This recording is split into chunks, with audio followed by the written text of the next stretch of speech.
1 नवंबर को प्रधानमंत्री नरेंद्र मोदी ने मानगढ़ में राजस्थान, गुजरात, मध्य प्रदेश के मुख्यमंत्रियों की मौजूदगी में एक सभा में कहा था कि मानगढ़ पर एक भव्य स्मारक बनना चाहिए। इसके लिए गुजरात, मध्य प्रदेश, राजस्थान के साथ महाराष्ट्र को भी सहयोग करना चाहिए। उस कार्यक्रम में राजस्थान के सीएम अशोक गहलोत ने मानगढ़ को राष्ट्रीय स्मारक बनाने की मांग की थी। हालांकि प्रधानमंत्री मोदी ने वो मांग तो नहीं मानी थी, लेकिन अब 4 राज्यों के बीच एक विकास प्राधिकरण बनाने के निर्देश केंद्र सरकार ने दे दिए हैं। केंद्र सरकार के स्तर पर संस्कृति मंत्रालय का यह काम दिख रहा है, जिसके मंत्री राजस्थान से ही अर्जुन राम मेघवाल हैं।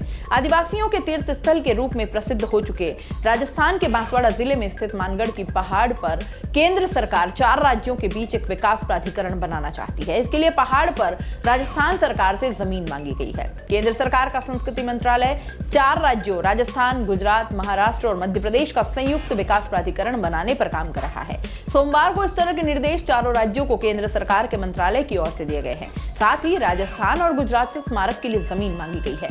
विकास में महाराष्ट्र और मध्य प्रदेश का सहयोग मांगा गया है। राजस्थान सरकार ने इसकी तैयारियां भी अब शुरू कर दी है। अभी चल रहे गुजरात चुनावों में ही नहीं, बल्कि राजस्थान, तेलंगाना, छत्तीसगढ़, मध्य प्रदेश और महाराष्ट्र में अगले 1-1.5 वर्ष में होने वाले चुनावों में आदिवासी बहुल 200 विधानसभा सीटों पर मानगढ़ का मुद्दा सीधा असर डालने वाला है। ये प्राधिकरण मानगढ़ स्मारक को भव्य रूप देगा और वहां आदिवासी शहीदों और उनके नेता गोविंद गुरु के जीवन पर आधारित एक म्यूजियम भी वहां बनेगा। 1 नवंबर की सभा के बाद ही राजस्थान सरकार ने तैयारियां शुरू कर दी थी।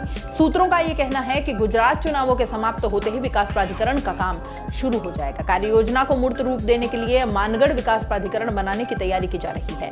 गहलोत ने तो मानगढ़ की सभा से जयपुर लौटने के बाद एक कार्यक्रम में यहां तक कहा था कि चूंकि उन्होंने 2 बार मोदी को पत्र लिखकर मानगढ़ को राष्ट्रीय स्मारक घोषित करने की मांग की थी, इसलिए मोदी ने फिलहाल इस फैसले को टाल दिया, क्योंकि वे समझते हैं कि इससे कांग्रेस और उन्हें यानी गहलोत को राजनीतिक फायदा मिल जाएगा। गुजरात चुनाव 1 महीने बाद होने हैं और वहां करीब 25 विधानसभा सीटों पर आदिवासियों की बहुलता है। गहलोत वहां कांग्रेस के स्टार प्रचारक और सीनियर ऑब्जर्वर की जिम्मेदारी निभा रहे हैं।